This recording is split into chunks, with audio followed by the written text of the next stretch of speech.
Hello everyone and welcome back to my channel and welcome back to my Age of Empires mobile game content. So today I want to talk to you about something that is of utmost importance to anyone that wants to play this game, because one of the things that you're going to need to do to be an effective player of this game is you are going to need to know how to level your heroes properly. Now this is something that you can do from the world map. Obviously, you can put experience skill books on your heroes to level their experience, but there's going to come a time where you will get to a certain point where you're trying to level your hero and let me see, I got to get to one that isn't fully leveled so I can show you. You're going to get to a point where you run out of experience tomes. I mean, there's so many heroes to upgrade that it's going to be hard for you to have the amount of experience tomes that you need to actually level all of them.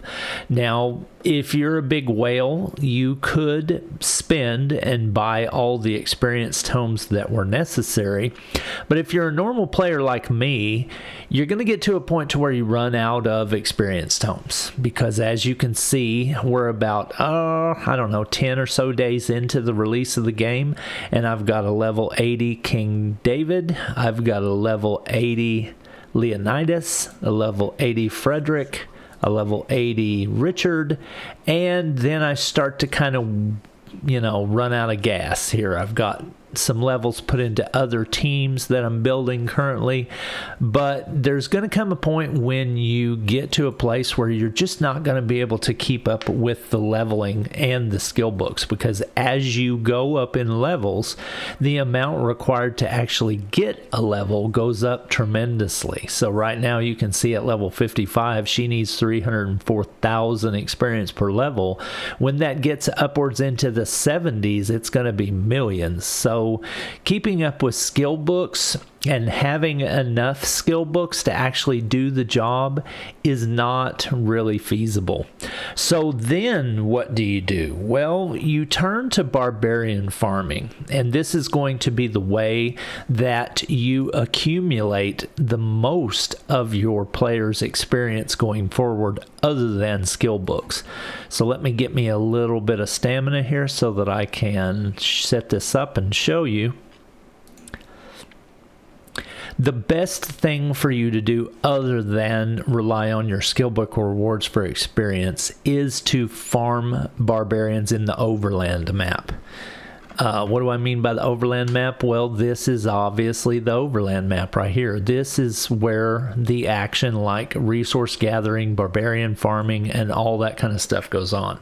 Now, if you're somebody that's just not really paying attention to your reports and not really seeing what you're doing, you may just be taking your hero and marching him out here and just hitting these little barbarians like this level 9 here, this level 10 here, this level 11, level 12.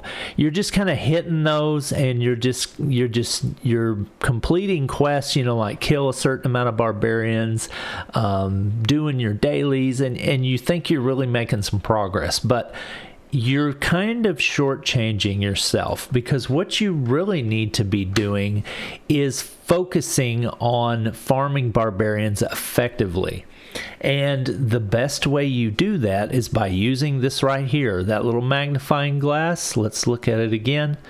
That little magnifying glass right here is your search function in the overland map. It helps you find barbarians to fight and all of the resource nodes you need at the level you want them to be, or the type that you want them to be. Okay, so let's say we were looking for barbarians. The smartest thing for you to do and the most effective use of your energy is to fight the maximum level you can. Every single level, 15, 14, 13, 12, all the way down to 1, the first time you beat that barbarian tribe, you're going to get a really nice first completion bonus. But then after that, every time you fight them, you're just going to get a certain amount of rewards per level of the barbarian. The most effective thing for you to do is fight the most powerful barbarian you can with your energy. That way you get the most return for your energy that you spend. Okay? Now there's also two different considerations you may want to keep in mind, and that is if you are just farming one march that you have, or are you actually trying to gain experience on all 4 of your marches, or a combination thereof. If you only have 2 marches, you may want to send out both at once.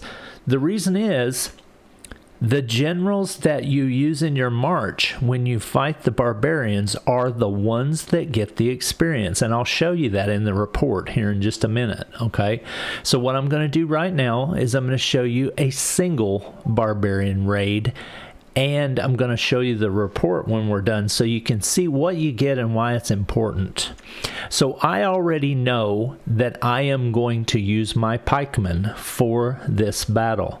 So the smart thing for me to do is to select the unit type of barbarian I want to appear when I search, so that I get the bonus for fighting the team that is weak against the team that I'm going to use.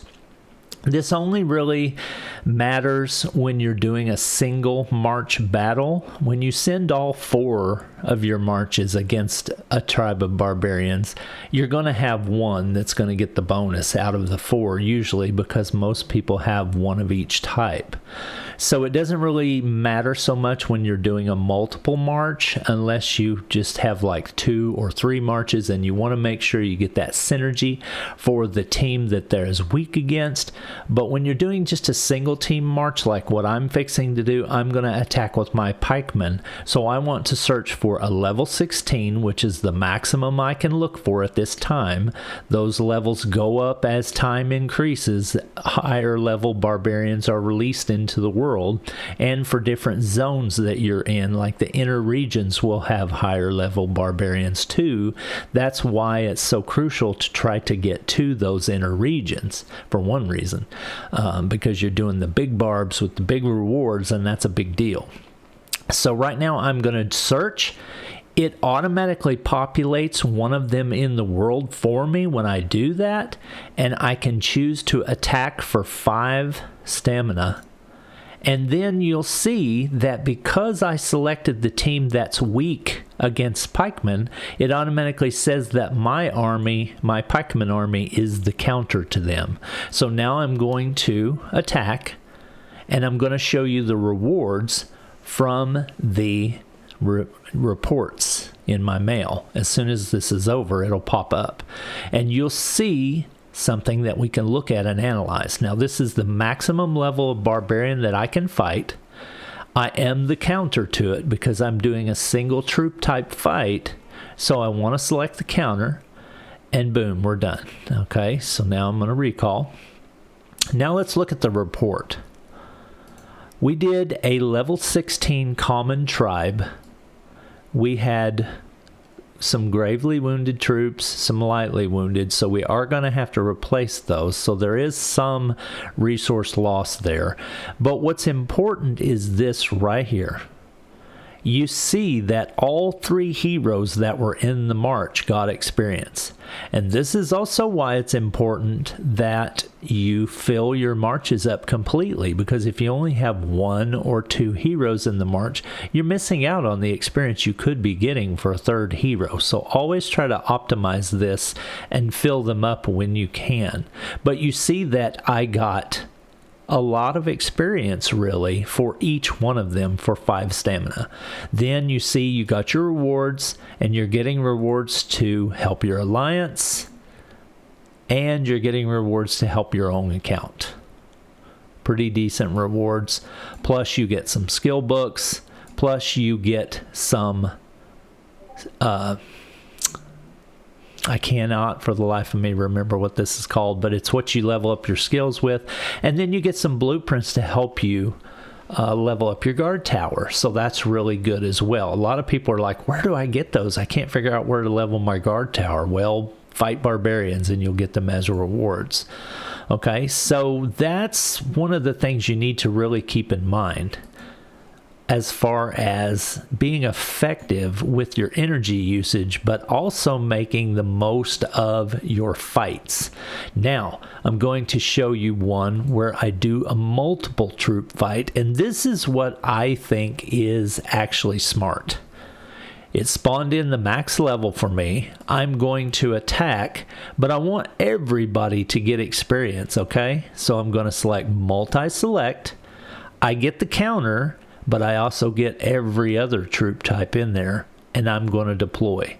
So now all my troops are going. All the available marches that I have to send are headed towards these barbarians, and you may have to really watch to make sure that they all get there in time so that they all get the experience. I'm not sure if one of them lags behind, will they actually get the experience or not, but we'll see right now. It looks like all of them are going to converge at once. Now, do understand that when you send 4 marches, it uses 20 stamina. It doesn't just use 5. But the reason why we're doing this, you'll see immediately from the reports. Okay, so now we have beat that barbarian. Let's look at our reports. So now we see in our reports, we have a common tribe that we fought with this march. They got experience, they got rewards. We fought them with this march. They got experience, they got rewards. We fought them with this march. They got experience, they got rewards. And where was the first one? Probably right there. Yeah, this was my main march. They got experience, they got rewards. Now you'll notice the experience that I got was the same as it was for the single target march, but now all of my marches are able to level up in this battle, and that is what is so super effective about it all. You really need to consider, am I doing what's most efficient all the time when I do my marches? Because just going at it one at a time and just killing 10s and 9s and 8s and 7s and just a selection of whatever's available is not the most effective way to do it. The most effective way is to search and to spawn one, and then if you're doing a single march, choose your class that gets the best bonus, or if you're doing a group march, then just search it and multi-attack with all. That way they all get resources, they all get experience, and you're making the best progress on your account that you can. So I hope that you found that entertaining and educational, because I see this a lot in my alliance currently. I see a lot of people that are just wasting their energy, and energy is not something that you get so frequently that you can just burn it at will and not have to worry about it. You have to be conscious of your energy usage, because you only get 100 energy per refreshment period, and then yes, you can use stamina recovery devices to give you more, but the problem is those are expensive. You don't get a lot of them, so you have to be wise with them. You also get a daily stamina supply, and you get to do this once a day until reset, and then server reset, and then you get it again. So keep this in mind, that when you're out there farming, it gives you 50 stamina, so always make sure that you take your stamina down below 50 before you use it, and then pop that potion and get 50 more and burn that too. Use that every day, because you get it given to you for free. So if you're not using it, you're just wasting all that experience that you could be getting. So I hope this video helped you be able to do more efficient barbarian farming, because if you're going to play this game, you're going to understand that that is critical. Barbarian farming is one of the key activities that you need to get good at, because if you're going to level your account, that is one of the ways that you can do it without actually having to spend money on everything. That's one of the ways that free-to-play players can actually do something in this game and can actually get somewhere other than having to spend, because not everybody can spend, but we want to be relevant. We want to have fun and play the game too. So one of the ways you do that is by being efficient. Efficiency is the key, and this is your key to effective, efficient barbarian farming. So I hope this guide helped you. It's just a silly little thing, but it can mean a lot. If you're interested in seeing more content from me about Age of Empires Mobile, then by all means, please look in the description for a link to my Discord, where I have links to all my videos. I also, if you want to, you can subscribe to my channel and you can look through my playlist on this. If you have any comments, I would love for you to put them in the comments section and we can interact about the game. I'm always open to that. I love to hear what you guys have to say. So I just want to thank you for being here today, and I hope you have a good day in Age of Empires Mobile. Thanks for watching. See you later.